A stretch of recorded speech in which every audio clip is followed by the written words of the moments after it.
Tak priatelia, a keď sme si prešli všetkých 9 úloh, blížime sa ku koncu. Pamätajte, dôležité je zúčastniť sa a vyskúšať si to.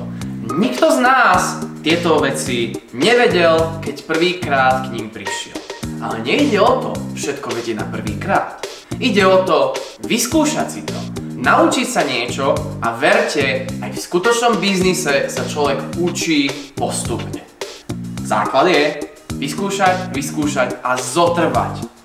Verím, že budete vedieť odprezentovať všetky tieto poznatky svojim spolužiakom, respektíve, ak ste už odprezentovali, takže všetci dávali pozor a že ste si to užili. Pamätajte, všetko toto, čo sme si teraz prešli, má svoj význam a ten naplníme, keď začneme robiť výrobky.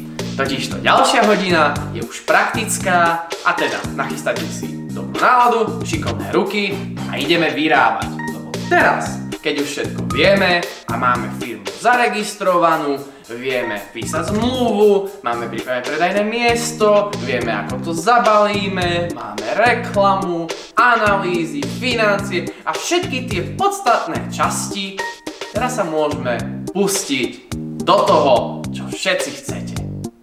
Prajem vám veľa šťastia a nech sa vám darí. Ahojte!